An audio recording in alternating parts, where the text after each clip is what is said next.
Seventh physics.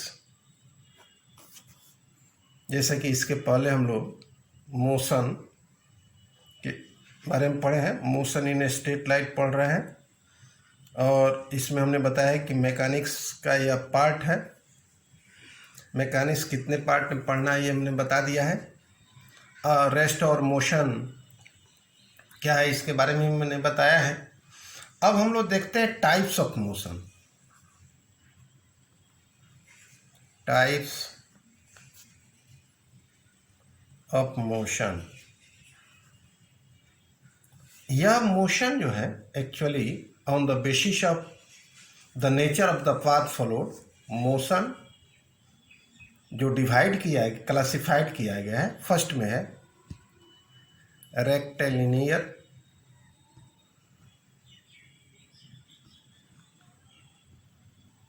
Linear motion. Rectilinear मतलब रेखीय मतलब एक लाइन पर जो मोशन होता है। The motion in which a particle moves along a straight line is called rectilinear motion. अर्थात the motion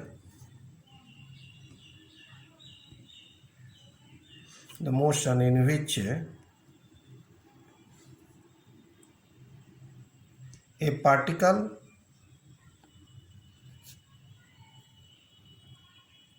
moves along a straight line.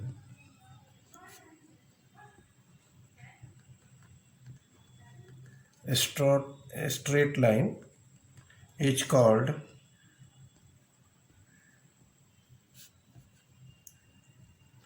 rectilinear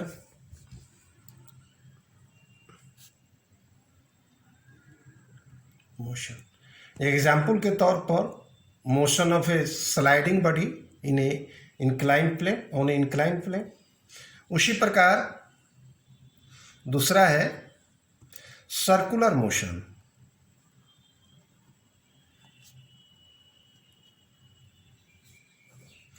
circular motion क्या है? The motion in which a particle moves in a circular path. The motion in which a particle moves on a circular path is called circular motion. इसको हम लोग क्या कहते हैं? Circular motion कहते हैं।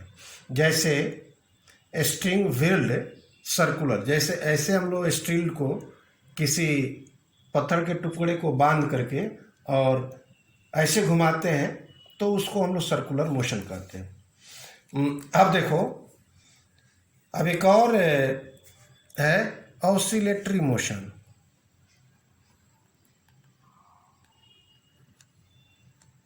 ऑसिलेटरी मोशन, और इसी को हम लोग वाइब्रेटरी मोशन भी कहते हैं। इसमें क्या होता है कि in this motion a body moves to and fro और back and forth repeatedly about a fixed point, और वह फिक्स्ड पॉइंट मीन पोजीशन कहलाता है, जो in a definite interval of time में करता है। तो ऐसे मोशन को हम लोग क्या कहते हैं?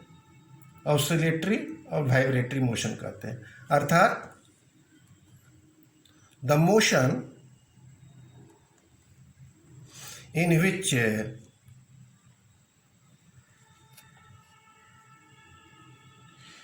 ए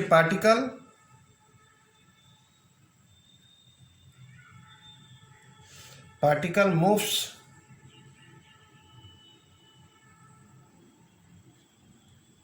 टू एंड फ्रो, आगे पीछे,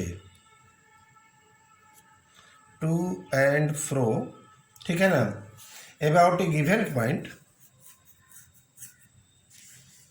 अबाउट ए गिवन पॉइंट, ठीक है ना। इस गिवन पॉइंट को मीन पोजीशन भी कहा जाता है, ठीक है। तो एंड और टू एंड फ्रो या उसको बैक एंड फोर्थ भी कह सकते हो, is called oscillatory motion. Oscillatory motion और वाइब्रेटरी मोशन भी इसको कहा जाता है। जैसे कोई सिंपल पेंडुलम, यहां देखो,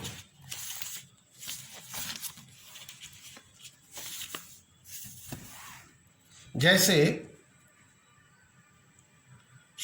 एग्जाम्पल में सिंपल पेंडुलम ऐसे ऑसिलेट करता है,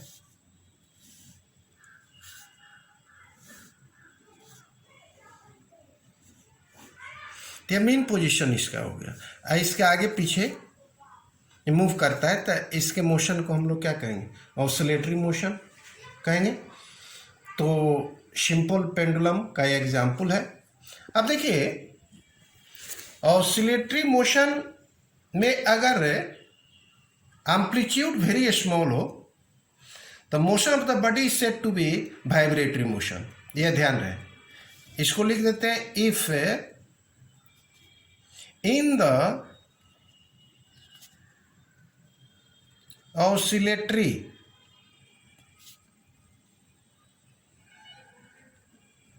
motion amplitude is very small, the motion of the body is said to be a vibratory motion. उसको हम लोग क्या कहते हैं, वाइब्रेटरी मोशन भी कहते हैं। अब देखो कोई बॉडी जब मोशन में रहता है तो वह वेरी लार्ज डिस्टेंस को कवर करता है एज कंपेयर टू इस साइज और डायमेंशन। अर्थात किसी बॉडी के मोशन का कैलकुलेशन करने के लिए उसको हमको पॉइंट मास या पॉइंट मास ऑब्जेक्ट मानना पड़ता है। तो इस पॉइंट मास का क्या कंसेप्ट होगा, यही चीज बता रहे हैं। अब देखो कंसेप्ट ऑफ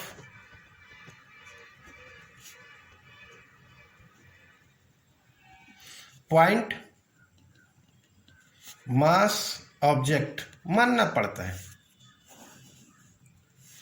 अर्थात अभी हमने बताया है कि when an object in motion covers a large distance as compared to its size or dimension, then to study the motion of that object, its size or dimension can be neglected and the object can be regarded as a point mass।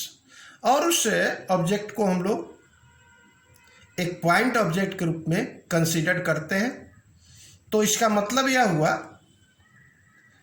An object can be